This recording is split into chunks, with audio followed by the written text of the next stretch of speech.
El roble. Por Pedro Montero. El viento, al filtrarse entre las ramas del roble, arrancaba de este prolongados y tristes suspiros. ¿Qué secreto se escondía en aquel árbol? ¿Cuál era la relación casi humana que mantenía con la muchacha? Nota del webmaster: he aquí uno de los mejores cuentos de Pedro Montero, por lo menos para mi gusto. De trama muy sencilla, pero todo sutilmente sugerido. Me hubiese gustado que este cuento cerrase o abriese alguna selección en particular, entiéndase, una ubicación especial para homenajearlo, pero las cosas se dieron así. Y hoy esta excelente historia parece estar rellenando nada más que un espacio vacío, aunque en Cuentos Negros, ninguna historia es solo para rellenar. Espero que la trama les agrade tanto como me agrada a mí cada vez que la leo. En torno al tronco del roble había un rústico banco de tablas, y allí se sentaba Lisa las tardes de verano para leer apaciblemente bajo la densa sombra que proyectaba su copa. Una de las ramas del árbol llegaba justamente hasta la ventana de la habitación de la muchacha, la cual había tomado la costumbre, desde muy niña, de deslizarse por ella hacia el suelo.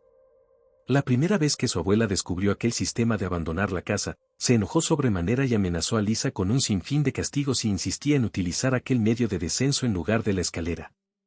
Por aquel entonces, Lisa no contaba más de 9 años de edad, y, durante 2 o 3 semanas, renunció a deslizarse por la rama hasta el tronco, y desde allí al suelo, pero al poco tiempo regresó al antiguo hábito.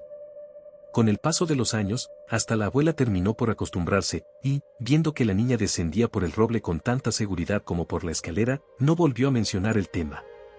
Si alguna vez una compañera de la escuela hacía una visita a Lisa y se encerraban juntas en su cuarto para hacer los deberes, la acompañante, al finalizar la tarea, pedía permiso a Lisa para utilizar aquella original vía de escape, pero la muchacha, absolutamente inflexible a este respecto, denegaba su autorización. Ella exclusivamente gozaba del privilegio de utilizarlo. ¿Me dejas bajar por el roble?, solicitaba tímidamente la amiga. Ni hablar, respondía Lisa. El roble es mío. Durante las largas tardes de verano, sentadas ambas en el rústico banco, Lisa preguntaba a su abuela cosas acerca del árbol. ¿Cuántos años tiene el roble, abuela? Muchos, respondía la anciana levantando la vista hacia las ramas que les proporcionaban sombra. ¿Quién lo plantó? Un hermano de tu padre, explicaba la abuela, tu tío Florencio. Y la mirada de sus ojos azules se ensombrecía un instante. Lo plantó el mismo día en que cumplía los 17 años. ¿Y dónde está tío Florencio ahora? Murió. Se lo llevó Dios muy pocos meses después de que plantara el árbol. ¿Por qué?, insistía la niña, pero la abuela, al llegar a este punto, daba por terminada la conversación. Tráeme las gafas, hija. Están encima de la mesilla. En las noches de primavera, con la ventana entreabierta, el sueño de Lisa era arrullada por el leve agitarse de las hojas e impulsos de la brisa. Durante el invierno, las ramitas del roble, movidas por el viento helado, eran como dedos que llamaran a los cristales de la ventana de Lisa. En cierta ocasión, durante la época de los frutos, y cuando la muchacha se contaba ya 12 años de edad, se hallaba esta adormecida sobre el banco que rodeaba el tronco del roble. La tarde era calurosa y, abandonando el libro que estaba leyendo, Lisa fue sumergiéndose en un agradable sopor. Al cabo de un rato se removió inquieta. Oscuros sueños se agolparon tras su frente y fueron extendiéndose en oleadas hasta su cintura. De súbito, un agudo pinchazo despertó a la muchacha, que, llevándose la mano hacia uno de sus muslos, advirtió que sus dedos se llenaban de sangre. Una bellota desprendida de las ramas del roble había venido a caer sobre sus piernas produciéndole una pequeña herida. Presa de una gran agitación, y temblando de miedo, Lisa corrió hasta la casa llamando a su abuela, la cual, lejos de perder la calma, acunó a la muchacha entre sus brazos y la besó tiernamente. Al cabo de algún tiempo, los abuelos mantuvieron una entrevista con la maestra de Lisa y, como responsables que eran del porvenir de la muchacha, solicitaron consejo de la profesora acerca de los estudios que podía seguir. Entre los tres decidieron que lo que le convenía a la joven era adquirir lo que venía en llamarse cultura general. En vista de lo cual, se decidió que Lisa se trasladara durante 1 o 2 años a Santa Águeda, donde, viviendo en casa de unos parientes lejanos, podría asistir a las clases en un colegio reconocido. La noche anterior a su partida, Lisa se asomó a la ventana de su dormitorio y acarició las hojas del roble con cierta nostalgia. Se hallaba tan acostumbrada a aquella habitación y a aquel rasguñar de las ramas sobre los cristales, que le parecía que no podría volver a conciliar el sueño sin escuchar el rumor de las hojas del árbol movidas por el viento. A medianoche se despertó. Había dejado la ventana abierta, y una difusa luz lunar bañaba las ramas del roble, que parecían tiritar bajo un manto de escarcha. Acercándose a la ventana, contempló el roble detenidamente, agitado por el vientecillo nocturno, y las lágrimas acudieron a sus ojos, y, aproximando su mano a las hojas del árbol, arrancó unas cuantas y las guardó entre las páginas de un libro. A la mañana siguiente, después de haber hecho la maleta y haberla depositado en el porche, subió de nuevo a su habitación y, saliendo a través de la ventana, descendió pausadamente por la rama del roble hasta poner los pies sobre el banco que rodeaba el tronco. Después se sentó con los abuelos a la espera de que se hiciera la hora de encaminarse a la estación. La primera noche en Santa Águeda apenas si consiguió dormir 2 horas. Los rumores de la ciudad eran tan distintos de aquellos a los que estaba acostumbrada, que, no bien percibió la claridad del día, se levantó de la cama, y, descorriendo las cortinas, se asomó a la ventana que daba al bulevar. Lo primero que sus ojos vieron fueron las achaparradas acacias de redondeadas copas. Rodeadas por el asfalto, sus escuálidos troncos surgían a través de exiguos cuadriláteros en los que podía verse una tierra negruzca y reseca.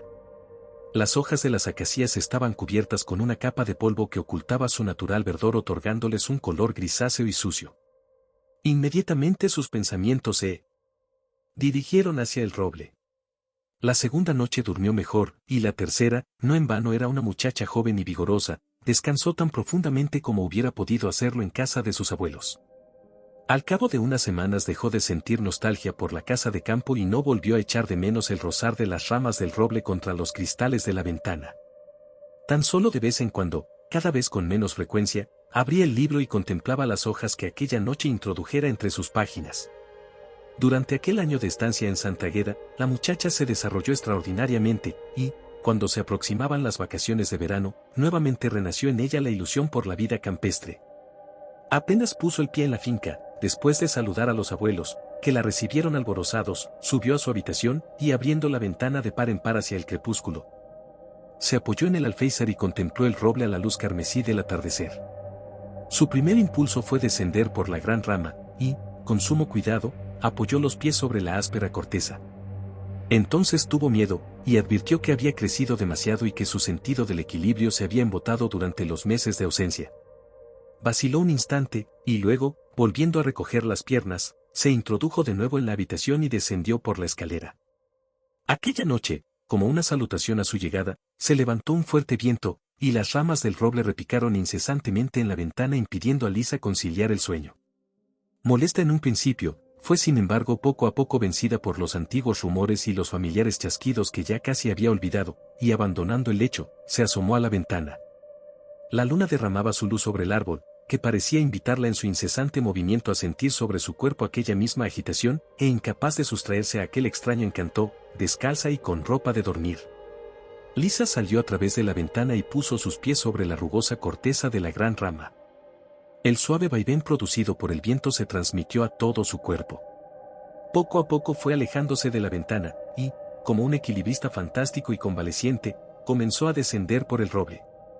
La fresca brisa nocturna agitaba sus ropas y enredaba sus cabellos. Las ramas más pequeñas rozaban ásperamente su cuerpo, y centenares de hojas y renuevos obstruían el pasillo por donde antaño acostumbraba a bajar.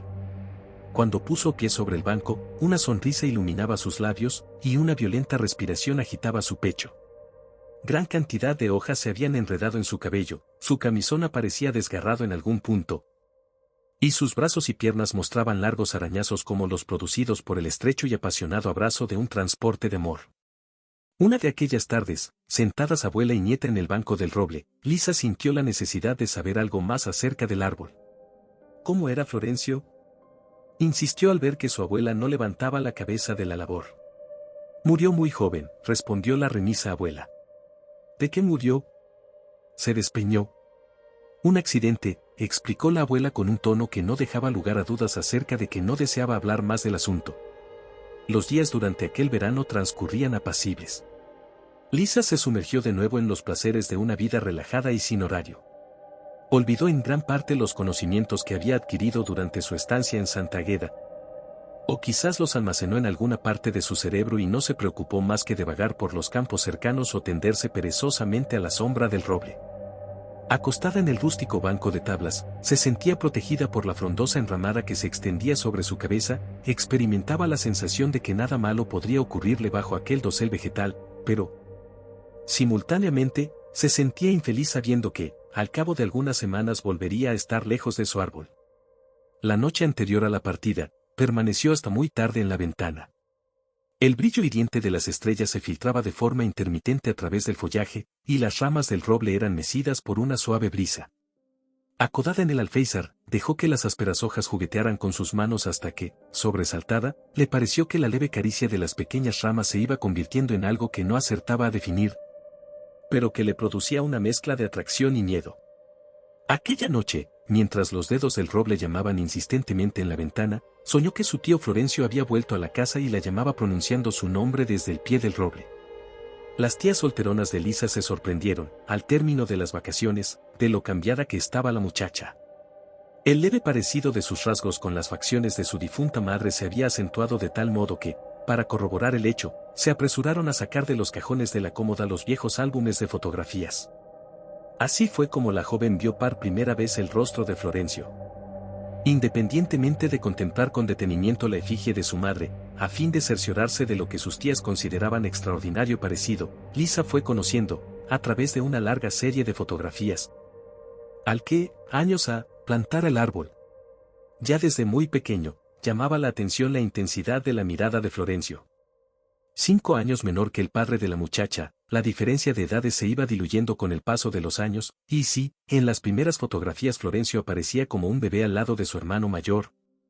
En la última existente la estatura de ambos era idéntica, y podía preverse que, de haber continuado con vida, Florencio habría aventajado en altura al padre de Lisa, puesto que ya a los 17 años su complexión era mucho más robusta. Sorprendió a la muchacha el hecho de que una de las instantáneas apareciera cortada, como si, junto a su madre, hubiera posado otra persona a la que el paso del tiempo hubiera hecho indeseable. Sintió deseos de preguntar de quién se trataba, pero temiendo una respuesta evasiva, se abstuvo. A la par que las fotografías iban pasando de mano en mano, las tías de Lisa, con cierta resistencia al principio, fueron sacando a relucir detalles de la vida de Florencio. Tímido y apocada desde la primera infancia, sus padres tomaron como vocación religiosa lo que no era sino una cierta cortedad fruto de un espíritu reconcentrado, y obedeciendo a deseos de la abuela, en parte. Y para que no se desaprovechasen las dotes intelectuales del muchacho, se decidió lo que por entonces se consideraba como la cosa más natural del mundo, y Florencio ingresó a los 12 años en el seminario. Una larga serie de fotografías mostraba a los dos hermanos creciendo juntos. Marcos, el mayor, luciendo casi siempre un rústico pantalón de pana y camisa abotonada hasta el cuello. Florencio con traje oscuro, al principio, y sotana desde los 15 o 16 años.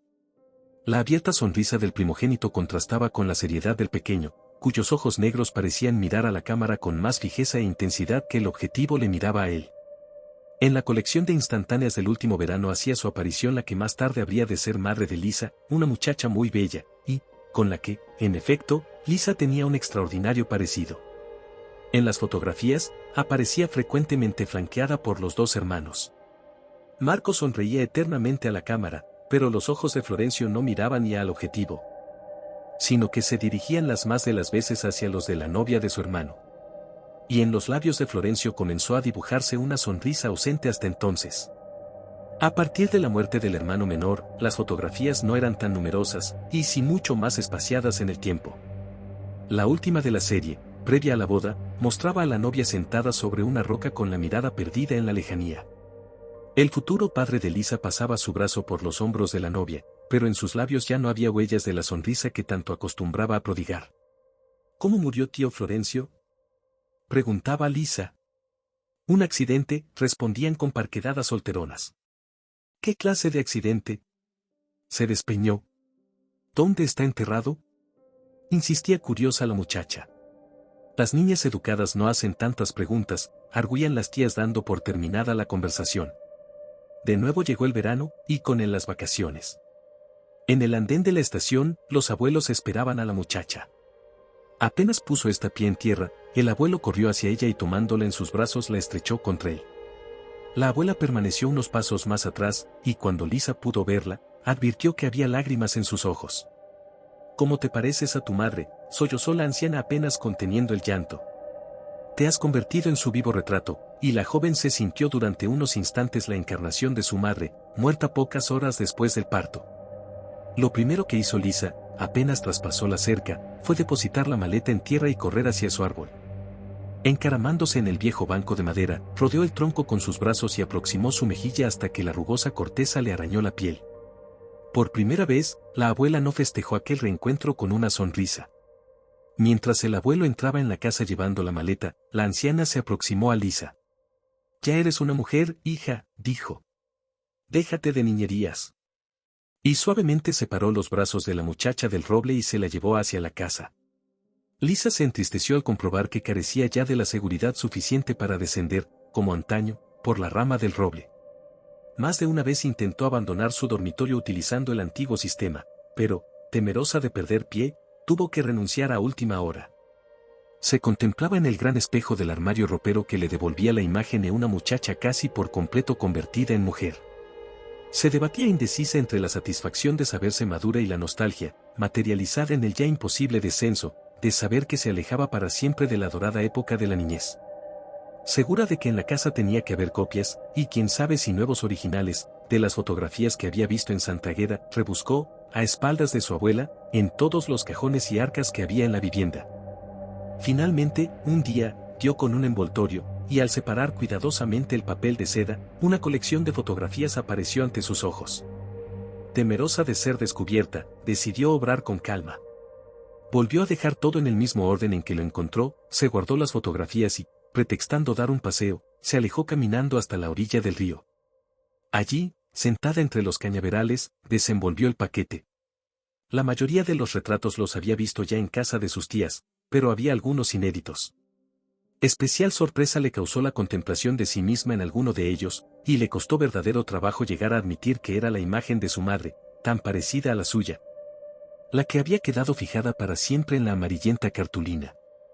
Cuando ya estaba dando fin al examen de las fotografías, halló finalmente una copia de aquella que más le intrigaba, y, esta vez, ninguna mano purificadora había cortado por la mitad la instantánea. No era difícil comprender los sentimientos que habían embargado a su padre, si había sido él, como parecía lógico, el autor de aquel retrato. La parte derecha de la foto estaba ocupada por su madre, que sonriendo plácidamente, miraba con tranquilidad, no exenta de cierto descaro, hacia el objetivo. En la parte izquierda, aquella que un drástico tijeretazo había hecho desaparecer del álbum de Santa Águeda, aparecía Florencio cuando, a juzgar por la fecha escrita en el reverso, no faltaban sino escasas semanas para su muerte. Toda la persona de Florencio aparecía como presa de un incontenible movimiento de atracción hacia la novia de su hermano. A pesar de que los dos jóvenes se hallaban discretamente separados, se hubiera dicho que, segundos más tarde, la distancia que mediaba entre los iba a desaparecer. El aire ausente de la madre de Lisa, la plácida sonrisa que afloraba en sus labios, y la indiferente contemplación del objetivo de la cámara, daban la impresión de un mudo consentimiento a la, ya indiscreta, adoración de su futuro cuñado. En cuanto a Florencio, todo su cuerpo aparecía recorrido, y así había quedado congelado para siempre en la instantánea, por una corriente que le impulsaba hacia la muchacha que posaba a su lado. Sus manos parecía desear una inmediata aproximación a la mujer. Su cuerpo todo se inclinaba imperceptiblemente hacia la izquierda igual que una goleta, con el viento en sus velas, se ladea cómplice deseosa de recalar en el puerto. Su rostro, despreciando la fría mirada del objetivo, aparecía de perfil y en sus labios, por vez primera, florecía una sonrisa parecida a la que, constantemente se asomaba a la faz de su hermano. La última fotografía mostraba a Florencio, en mangas de camisa, plantando el roble. Una de sus manos sostenía el arbolillo por el tronco, y la otra un azadón con el que, sin duda, había practicado el hoyo donde iban a plantar el árbol.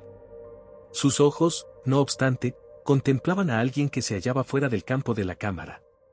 El encuadre de la fotografía era imperfecto, y el ligero desenfoque parecía revelar que la cámara fotográfica había temblado un momento en manos del autor de la instantánea. «¿Cómo te pareces a Lisa?», dijo una voz a su espalda. La muchacha se estremeció sobresaltada, y guardando apresuradamente las fotografías en el papel de seda, se puso en pie. La mujer que había hablado portaba a la cabeza un cesto de ropa, que, con toda probabilidad, pensaba lavar en el río. Sonriendo apaciblemente, continuó diciendo: «Como se entere tu abuela de que has estado viendo las fotos, se va a enfadar». Lisa sintió el deseo de parar los pies a la intrusa.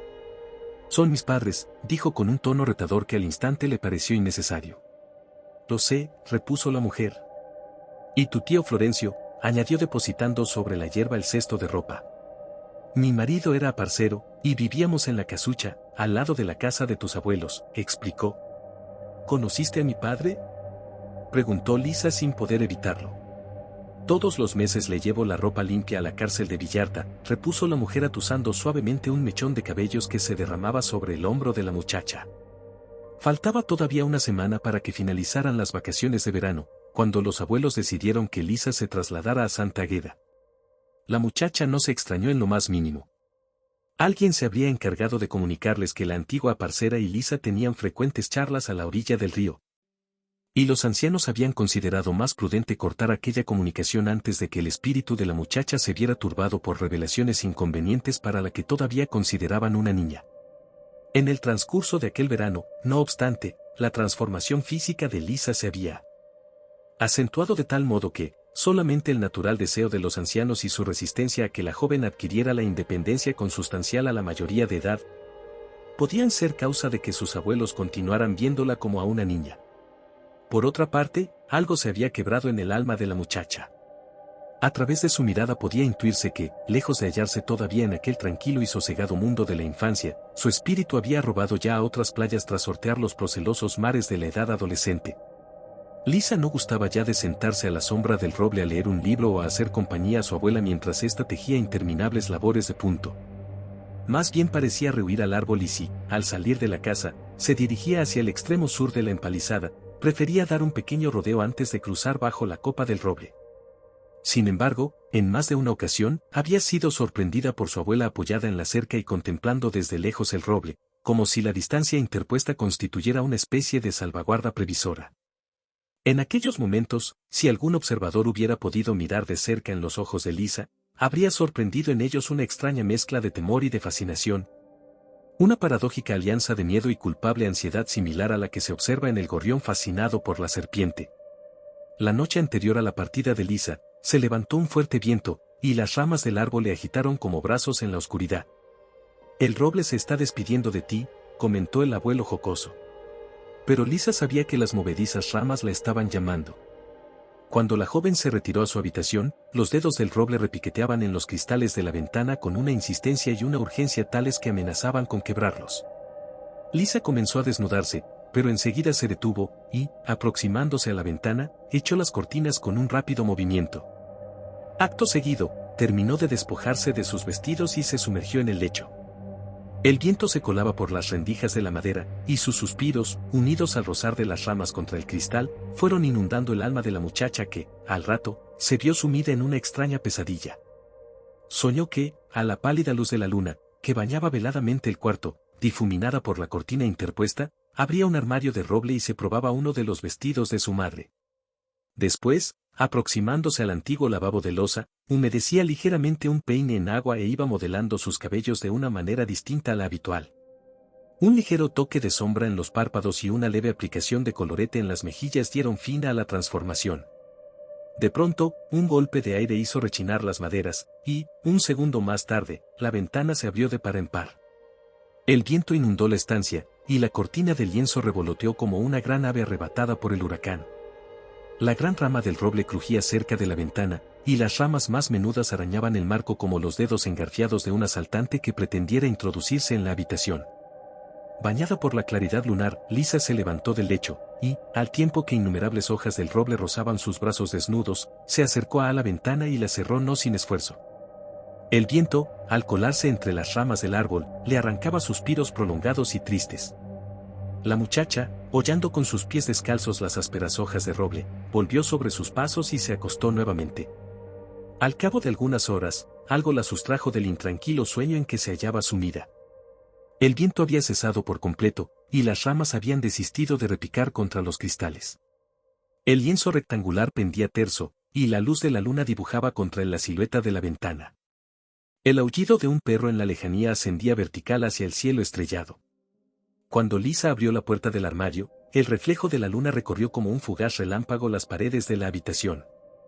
Su mano, guiada quién sabe por qué misterioso influjo, se alzó hasta la barra metálica y descolgó un vestido que no le pertenecía. Se contempló ante el espejo ataviada con aquel antiguo atuendo, y, con un gesto sonámbulo, ordenó su peinado pasando después del dedo corazón por el arco de sus cejas. Reacomodó los volantes del encaje balcón sobre su pecho y se detuvo largo rato mirándose bajo la fantasmal luz del astro nocturno. Un chasquido resonó en el cristal de la ventana. Lisa volvió la cabeza en aquella dirección y al cabo de unos instantes se repitió aquel leve crujido. Se hubiera dicho que, desde el exterior, alguien lanzaba piedrecitas contra la ventana para llamar la atención de la muchacha. Descorrió lentamente la cortina de lienzo, y, procurando no hacer ruido, fue abriendo con sigilo la ventana.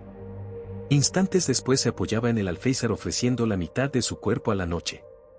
Desde aquella posición contempló el roble. La ausencia de viento hacía que sus ramas se mantuvieran inmóviles y dirigidas hacia el lugar en que ella se encontraba. La opalina claridad de la luna se derramaba sobre el árbol, que bajo aquel manto frío parecía bañado por gélida escarcha. La sombra producida por la copa proyectaba un denso círculo de oscuridad que mantenía oculta la zona del tronco. El reflejo de la luna propiciaba el ambiente fantástico al arrancar reflejos metálicos de los pendientes frutos. De súbito, una ligera ráfaga de viento estremeció las ramas más pequeñas del roble, y aquel movimiento se transmitió hasta las alturas. Las ásperas hojas acariciaron los brazos desnudos de Lisa y trazando en ellos delgadas líneas blanquecinas. La brisa cesó, y en aquel hiriente silencio nocturno, un susurro llegó desde la sombría base del árbol hasta los oídos de la muchacha. Lisa, creyó sentir confusamente.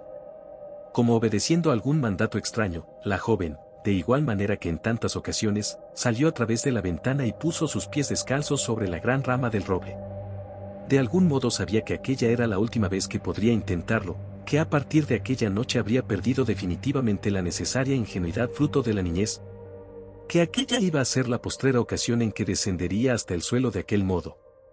Sintiendo bajo sus plantas las rugosidades de la gran rama, caminó como una fantasmal funámbula apartando suavemente la hojarasca. Apenas había dado 2 pasos, cuando se sintió rodeada por la maraña vegetal. Las pequeñas ramas se enganchaban en el vestido igual que dedos que desearan apresarla, las boscosas hojas arañaban su piel y retenían sus cabellos. La rugosa corteza cosquilleaba la planta de sus pies a cada paso. Nuevamente un susurro se elevó desde la oscuridad. Lisa oyó, al tiempo que la sangre palpitaba en sus oídos. En aquel momento se levantó una ligera brisa que, en pocos segundos, adquirió una fuerza inusitada. La muchacha extendió los brazos en cruz y, agarrándose a las ramas laterales, continuó el descenso. La fuerza del viento arreció, y la gran rama por la que caminaba se meció a impulsos del huracán. Una ráfaga arrancó numerosas hojas que se enredaron en los cabellos de la muchacha, y, mezclado con el naciente ulular del viento, un nuevo suspiro surgió muy cerca del tronco. Lisa, incapaz de mirar hacia abajo, con los 5 sentidos puestos en guardar el equilibrio, la muchacha, impertérrita, y sin que la mínima muestra de pánico aflorara a sus ojos, continuó el descenso. En aquel momento, una sombra se separó de la oscura zona en que estaba sumido el tronco, y una figura humana se encaminó hacia la puerta de la casa. Lisa. Solo 2 pasos más y llegaría a la zona del tronco, al que podría asirse con más seguridad.